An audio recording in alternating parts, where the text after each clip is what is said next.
So a couple weeks ago, I was talking about death and the fear of death. And I mentioned that Christians have this really weird symbol of their faith, of their religion. It's this guy nailed on a cross, suffering and dying. It's like, that's the craziest, weirdest thing. Unless you actually think about it, because psychologically, the way that you face a fear, or the way that you get over a fear, is by actually facing that thing. And as I was thinking about what I shared 2 weeks ago, and then what happened last Tuesday, I was reminded of 2016 and what happened, and I was wondering again about what would happen tonight. And it's kind of crazy because all these people in the room, you here, were people that were willing to face the fear and come and gather again in the midst of, man, there could be death just around the corner. And I was thinking at the same time that the people in this room are predominantly young people, and we don't, sorry, I'm a little bit older, but death is something far off. And yet last week was a reminder that actually it could happen to any of us at any time.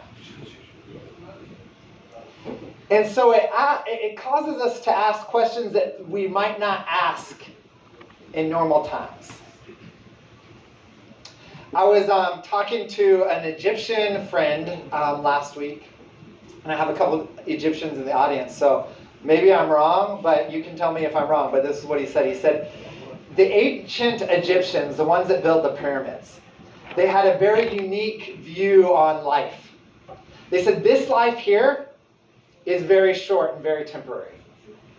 And so even like the pharaohs and stuff, their houses, their palaces were made out of these like mud bricks. And yet, the pyramids, they're made out of limestones and granite. They were built to last. They were these fortresses. They weren't building their homes. They weren't building these castles. They were building these tombs. And then what were they doing? They were filling their tombs with treasure. Because they said, this life is only, a couple decades long. But once you die, that's forever. That is endless. And I was like, how many of us actually think that's true? I think some of us live like, this is the whole life. This is what we got. And yet, what happens after death?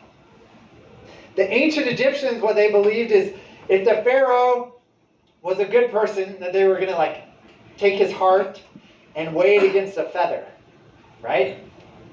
And if the Pharaoh was a good person, his heart would weigh less than a feather.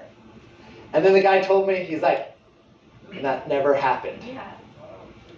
Right? So the pharaohs that worked their whole life to prepare for the next life, they failed. And all their tombs and their treasure is now in some museum in London. Right? I blame Luke, but back up. No. The thought is this, is like, what are you working for? And I think a lot of us are considering purpose, relationships. Is it just about pornography? Is it just about feeling good in the moment? Or is there something more meaningful to our lives? This is Thanksgiving week for Americans. It's a time to think about the things that we've been given. And so I was thinking about treasure. I was thinking about what life is worth. And Jesus said this. He said, don't work to store up your treasure here on earth. But actually use the treasure and the things that you got to do two things. One, to give and help the poor.